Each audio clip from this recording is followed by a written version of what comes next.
What you're about to see is a matter of human record. Explain it? We cannot. Disprove it? We cannot. We simply invite you to explore with us the amazing world of the unknown, to take that one step beyond.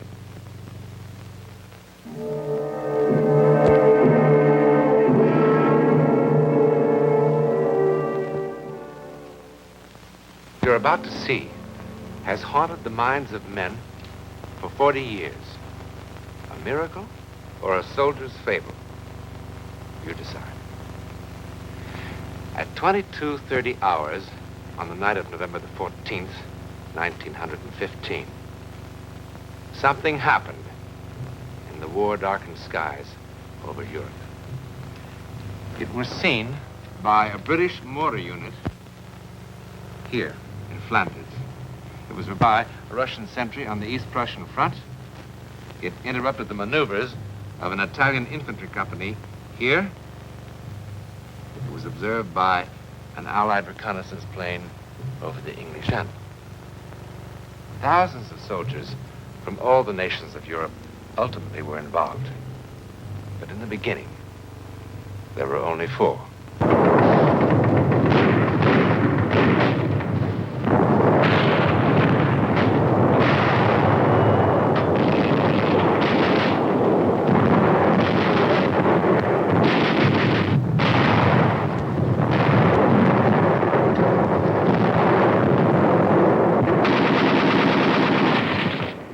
4 French soldiers, an unimportant patrol on a trivial mission, set out on this gloomy November night in 1915 to attack a minor mortar position, kill a few enemy soldiers, and return to its lines. Indeed, a modest beginning for what is now just seconds away.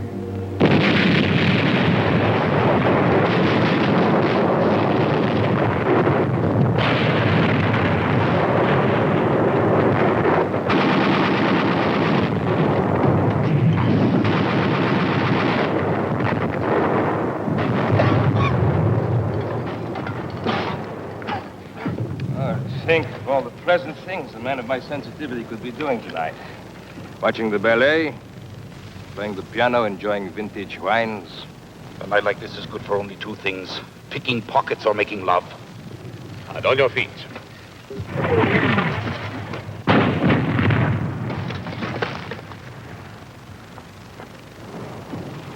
On your stomach, on your feet, on your stomach, on your feet. Oh, what an unpleasant war. Those flares, do they mean they've seen us? Probably. What will happen?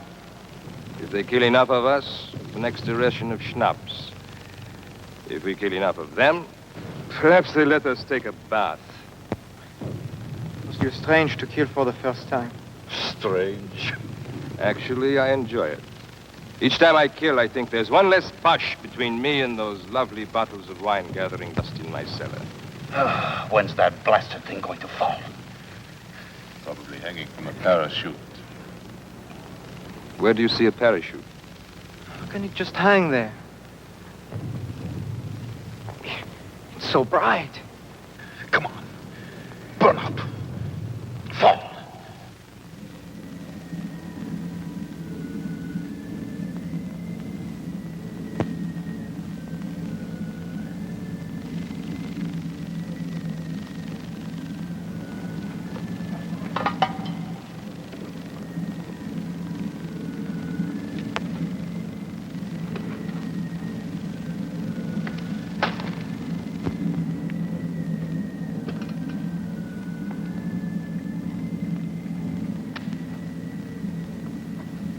Get down, you fool.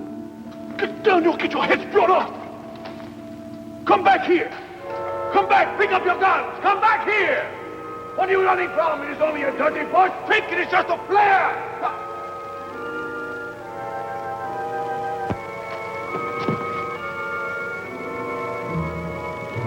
Oh, my God. My God.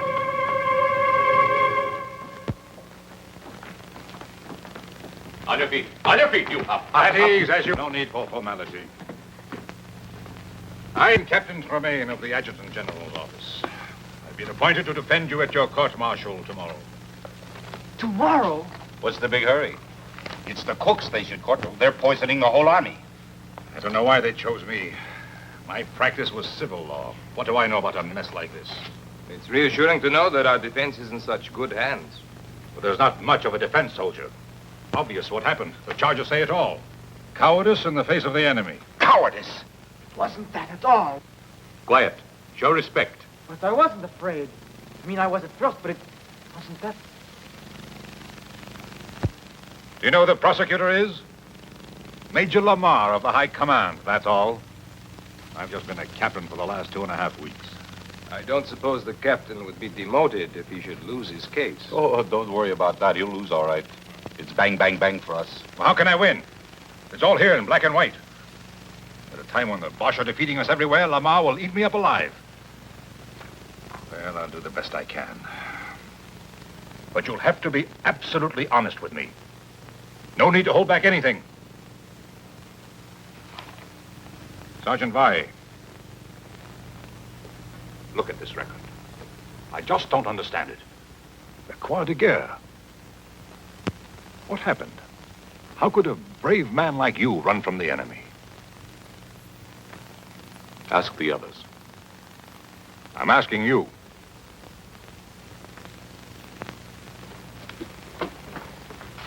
Look, they're going to make an example of you men.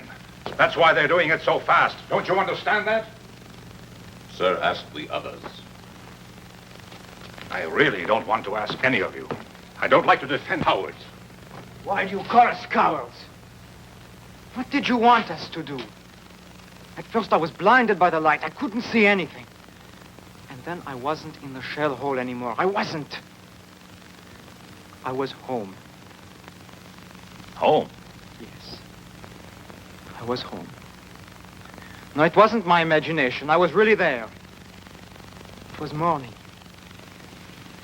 I was in the kitchen. Mama was pouring milk for breakfast. And Papa was putting on his working shoes and talking about the day's work. My little sister was there. And through the window I could see the sun, the way it hit the fields. And a flock of birds. I was home. And I was happy. And then I felt the rifle in my hand, and I thought, what am I doing with this? So I threw it away. I was home. In the middle of the battle, a light blinds him, and then he's at home. Has a doctor examined this boy lately? Look, why don't you let us alone? Did we ask for you? No, and I didn't ask for you. All right, then, goodbye. There is no way to speak to an officer. Get him out of here! Pauline, shut up or I'll bat your head in. Do you want to know where I was?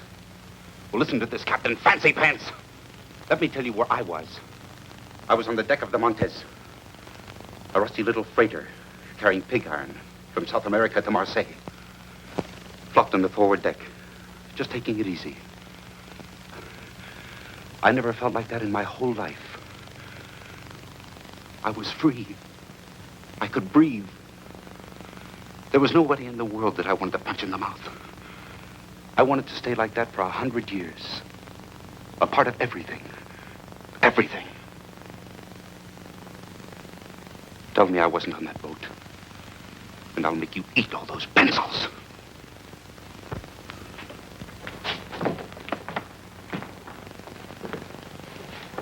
I'm sorry, sir, but what can you expect in today's army?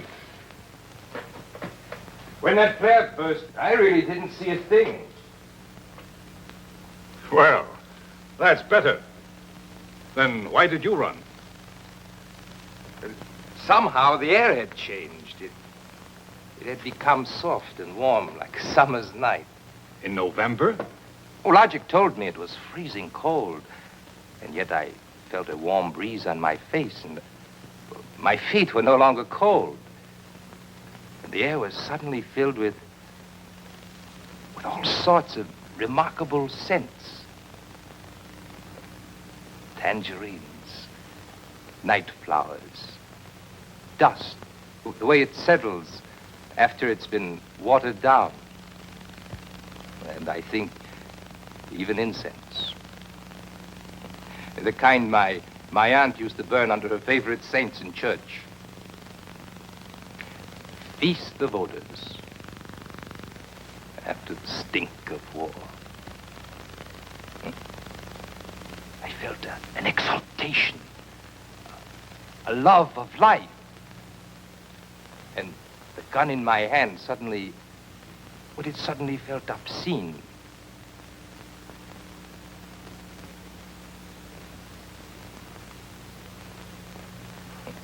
Obscene.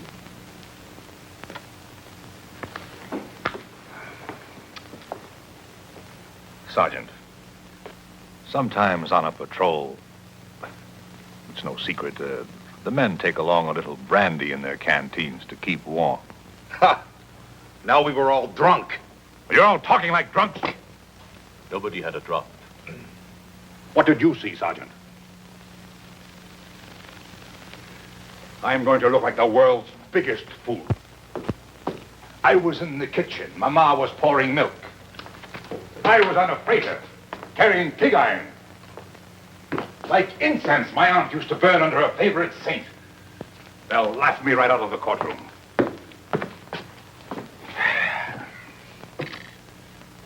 All right, let's begin again. You from the testimony of your men, Sergeant. Let me see. Ah, yes. It wasn't what I saw or smelled, but what I heard. The light could have come from many things, but not the singing. I don't know what they were singing, but it sounded holy, and it was beautiful. I started walking to where I could hear the voices better. Now, all this would be hilarious as a music hall sketch. But within the sound of enemy guns, I find the humor rather hollow. And I am more than a little surprised that the defense counsel would insult the intelligence of this court by introducing such trash as evidence. It's what the men told me. And what does the sergeant say? What did the sergeant see, hear, or smell? I heard the Bosch cannon and machine gun. I smelled, well, there was a dead body in the shell hole. I saw a flare that lasted a long time. Have you seen no other flares that lasted a long time? Not like this one. Maybe it was a new Bosch invention. It stayed there for I don't know how long. It was cloudy, and the flare cast shadows against the clouds. Well, at last we're beginning to hear some sense. You and your men were frightened by shadows and you ran. Is it correct? Yes, I suppose so, sir. Well, we should thank the sergeant for putting an end to all this nonsense once and for all. You're excused. Thank you, sir. One moment. The defense counsel has already questioned the witness. Just one more question, sir. You agree with Major Lamar that you and your men ran from the enemy? Well, sir, there was this shadow. You saw the shadow and you and your men ran. That's what you just said, correct? Yes, sir. Then I charge you with perjury. What else could it have been but a shadow? I am referring to this. On the direct examination, you said, here we are, we walked back to our lines. That's right. What's right? Walked or ran? If I may say so, the distinction is a small one. Sir, these men are on trial for showing cowardice in the face of the enemy. A coward does not walk. Walking made them heroes? Would you have the courage to walk across a battlefield? I beg your pardon, sir. I know that I would not have such courage. I admit I am as confused as anyone by the testimony of these prisoners. When I first talked to them, I thought they were trying to make a fool of me. And what made the captain change his mind? Nothing, but that there's an incredible sincerity about these men. It has been my experience that men on trial for their lives are always incredibly sincere. Nevertheless, I insist that the records show that they walked. That the aforementioned soldiers are guilty of having shown cowardice in the face of the enemy. And by a unanimous vote, this court condemned them to the penalty of death by shooting, as provided for by the Code of Military Justice. This court is adjourned. Right. Face. All right. Look.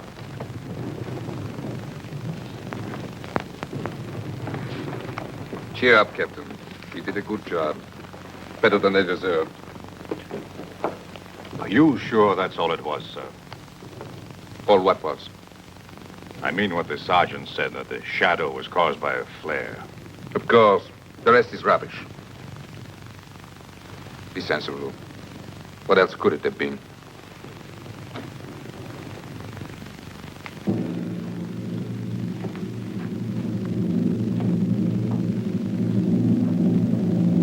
What else could it have been?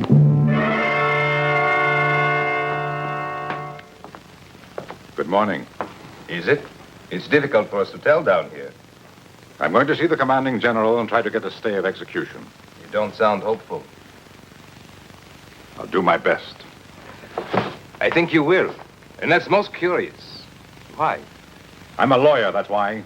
When you first came down here, you wanted to spit in our eye. But in the courtroom, and now. And don't tell me you actually believe our outrageous stories. I don't know what I believe. Anyhow, while I'm in town, I could mail your letters if you wish. When do they get rid of us? It's scheduled for 1400 hours. No letters, Sergeant? After 18 years in the Army,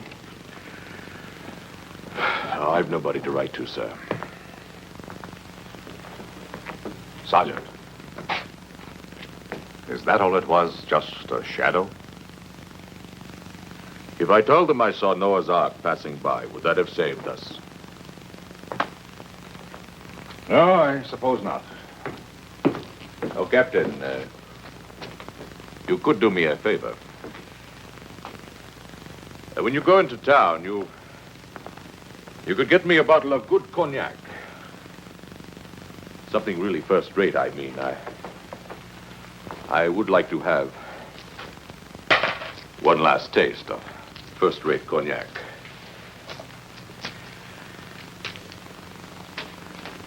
Of course. It wasn't the shadow. And I don't imagine things. I'm as hard-headed as an ox. What I saw, I saw. When I looked up, the flare was still burning bright. And there, as big as the sky itself, was the face of the first man I ever killed. He was an Algerian, maybe even younger than me. And if I didn't cut his throat, he was going to cut mine. Then he was dead. His eyes were staring up at me. That's what I saw. That Algerian kid. And you know how he looked? And if he was saying, "It's all right, my friend. It wasn't your fault."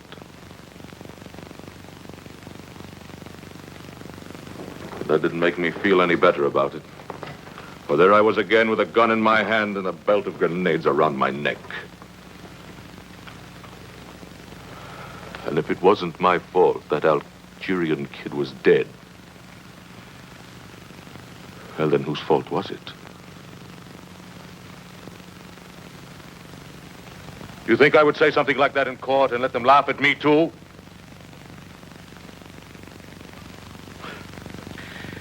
But if you were to get that cognac, well, I can still drink it, you. Better hurry, sir.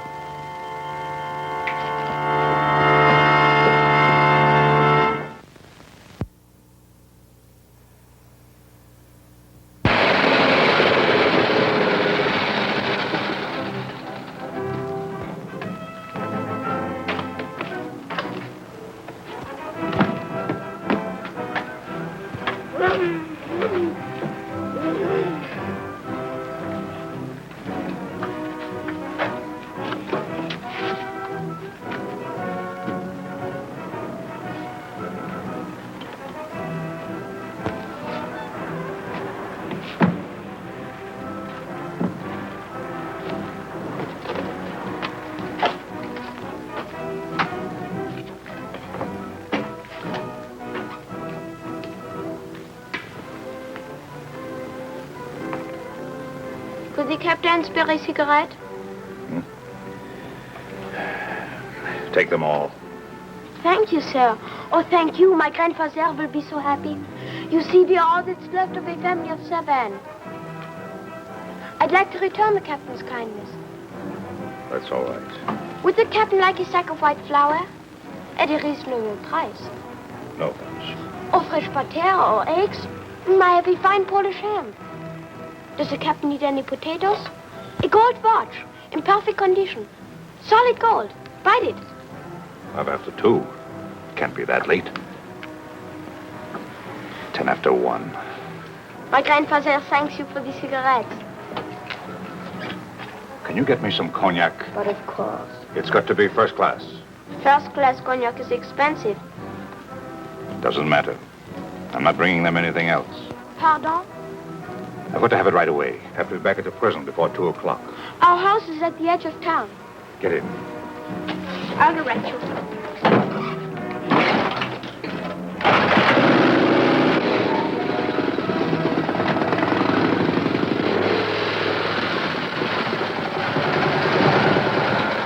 The Bosch are just a few kilometers behind those woods. So pretty soon you'll be able to sell them potatoes and ham and butter. I am learning a few German words. It's a difficult language.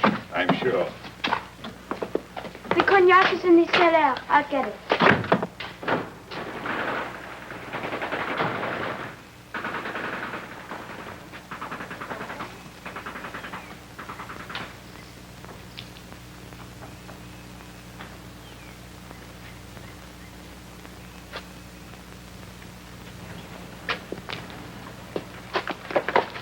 You do not need a gun. I threw mine in the river. I've been walking through the trees for I don't know how long. I'm tired. Very tired. For me, the war's finished. Let someone else call ready, aim. And let someone else call fire. And let someone else watch 10 young soldiers of the fatherland fall dead on the parade grounds. What? Warning to cowards, says the field marshal. An example. Let someone else do it. What are you talking about? What if they were telling the truth? What? Cowards. They didn't look like cowards. What are you talking about? What if each one really did see something? See something? What? You wouldn't believe me. See something? What? Where? What? There will be no execution until further notice. I'll give you my reasons later. Yes, I sent you an official order. When were you meant to be executed? Sometime late today. Operator. Operator.